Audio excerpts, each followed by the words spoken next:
Dear student, तो आज की इस वीडियो में हम इस रिएक्शन को समझने वाले हैं। तो चलिए फिर कॉपी और पेन निकाल लीजिए और समझते हैं आज की अपनी इस प्यारी सी रिएक्शन को।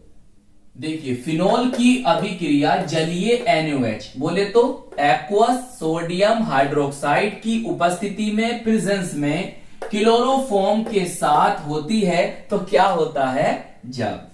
अब देखिए, समझिए, उसने हमें फिनोल दी है, लिखिए। तो बच्चों इस तरह से आप बनाइए बेंजीन बना ली और यहां पर लगा दो OH। सही है, इसे हम कहते हैं फिनोल। क्या कहते हैं? फिनोल। कुछ इसके अदर नेम है वो भी जान लो। हम इसे हाइड्रोक्सी बेंजीन भी कह सकते हैं, इसे कार्बोलिक एसिड के नाम से भी जाना जाता है, इसे हम बेंजेनॉल भी कह सकते हैं। सही है, चाहे इस तरह से बना लो, चाहे यहां पर देखो double bond single bond double bond single bond double bond, ऐसे भी बना सकते हो। आ रही बात समझ में? चलिए, अगर आप चाहो तो बेंजीन रिंग के स्थान पर क्या लिख सकते हो? C6H5। इसके स्थान पर C6H5 और ये OH। सही है, जब भी ये क्या है? फिनोल है। फिर हमें क्या करना है? हमें क्लोरोफॉर्म लेनी है, CHCl3। सही है, क्लोरोफॉर्म है, या हम इसे बोल सकते हैं ट्राइक्लोरोमीथेन, और शॉर्ट में बोल सकते हैं TCM, ट्राइक्लोरोमीथेन। सही। चलिए, फिर हमें जो प्रेजेंस रखनी है, उपस्थिति रखनी है जलीय NaOH। जलीय बोले तो एक्वस बोले तो जलीय, शॉर्ट में लिखते हैं AQ। तो जलीय sodium hydroxide, aqueous sodium hydroxide उसने हमें दे रखा है। सही, हम इसके स्थान पर बच्चों पोटेशियम हाइड्रोक्साइड भी ले सकते हैं, लेकिन उसने हमें क्या दिया है? जलीय NaOH। तो हमने यहां पर जलीय NaOH ले लिया। पोटेशियम हाइड्रोक्साइड भी आपको मिल सकता है। चलिए, कितनी बात समझ में आ गई? अब बच्चों बहुत ध्यान से समझो, भाई ये क्या है? सर, ये हमारे रिएक्टेंट्स हैं, अभिकारक हैं, और इनसे हमें बनाने हैं उत्पाद को, प्रोडक्ट्स को। तो उसे हम कैसे बनाएंगे? ये तो हमें दे रखा था, फिनोल दे दिया, क्लोरोफॉर्म दे दिया और जलीय सोडियम हाइड्रोक्साइड दे दिया। अब इनसे जो प्रोडक्ट्स बनेगा वो हमें कैसे याद रखना होगा? देखो, एक ट्रिक समझो, बहुत ध्यान समझो। देखो, मैकेनिज्म नहीं है, क्रियाविधि नहीं है, बस एक ट्रिक समझ लो। ट्रिक है, ये कितना है सर? 3 है, तो यहां पर बच्चों 3 लगा दो। उससे क्या फायदा सर? देखो, 3Na यहां से लो और 3Cl यहां से लो, तो यहां से क्या हुआ? यहां से सर, अरे रुको,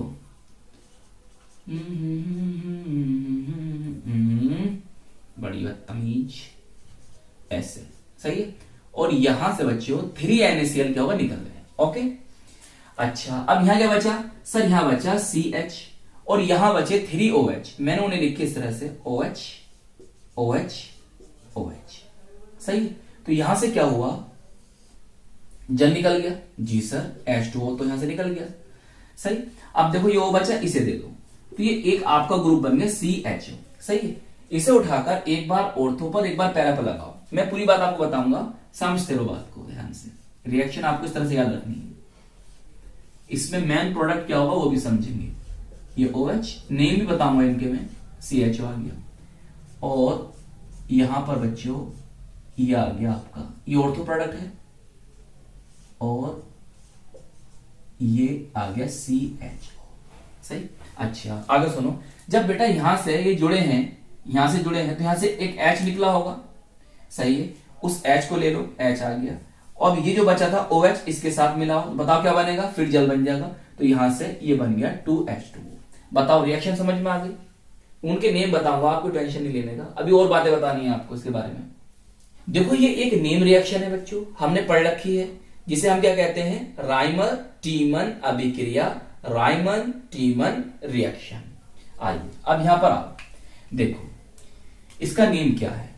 पहले समझो, इन दोनों में से मेजर प्रोडक्ट कौन है? मेजर का मतलब है कौन अधिक मात्रा में बनेगा और कौन कम मात्रा में बनेगा, और जो अधिक मात्रा में बनेगा वही हमारा मुख्य उत्पाद होगा, मेन प्रोडक्ट होगा। अब इसका पता देखो, हमने जितनी भी रिएक्शन करी हैं उसमें क्या होता था? उसमें पैरा वाला मेन प्रोडक्ट होता था, अब उसका मैं रीजन में बताता था कि भाई देखो ये ग्रुप है और ये ग्रुप है, दोनों दूर दूर है, बड़े बड़े ग्रुप हैं और दूर दूर है, इनमें प्रतिकर्षण बल रिपल्सन फोर्स, प्रतिकर्षण क्या है, कम है, जिससे ये मेजर प्रोडक्ट होगा। लेकिन यहां पर जो मेजर प्रोडक्ट है, जो ज्यादा मात्रा में प्राप्त होगा, जो मुख्य उत्पाद होगा, वो है भैया हमारा ये वाला ऑर्थो वाला। ये आपका मेजर प्रोडक्ट है और ये क्या है, माइनर है। सही, ये बहुत कम मात्रा में इस रिएक्शन में बनता है। अब ये मेजर प्रोडक्ट क्यों है, इसका कारण समझो भैया। इसका कारण ये है कि जो आप देख रहे हो OH और आप देख रहे हो CHO, सही, तो इनके मध्य जो होता है यहां पर इंट्रामोलिक्यूलर हाइड्रोजन बॉन्ड बनते हैं। क्या बनते हैं इनके मध्य, इंट्रामोलिक्यूलर हाइड्रोजन बॉन्ड। तो इंट्रामोलिक्यूलर हाइड्रोजन बॉन्ड बनने के कारण ये स्टेबल होता है और मेजर प्रोडक्ट होता है, मुख्य उत्पाद होता है और अधिक मात्रा में प्राप्त होता है। कौन सा बॉन्ड, इंट्रामोलिक्यूलर हाइड्रोजन बॉन्ड बनने के कारण इस रिएक्शन में ये वाला जो हमारा प्रोडक्ट है ये मुख्य उत्पाद होता है, अधिक मात्रा में प्राप्त होता है। सही, अब इनके नेम क्या होंगे, ये बात समझ में आ गई। ये मेन प्रोडक्ट क्यों है, चलो सही। अब देखो भाई इसकी प्रायोरिटी ज्यादा होती है इससे, तो इसे छुपाइए और इसे दिखाइए। तो ये किसकी रिंग हुई, सही, ये तो बेंजल्डिहाइड है जी। ये कौन हुआ, बेंजल्डिहाइड। सही, ये दोनों कौन है, इन्हें हम कहते हैं सैलिसल्डिहाइड। ये ऑर्थो वाला, ये पैरा वाला, सही, सैलिसल्डिहाइड।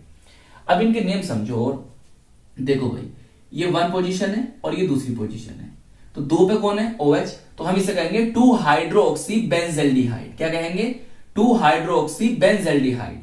अब देखो इसके रेस्पेक्ट में ये कौन सी पोजीशन है, ये ऑर्थो पोजीशन है भाई। इसके रेस्पेक्ट में ये कौन सी पोजीशन हुई, ऑर्थो पोजीशन हुई।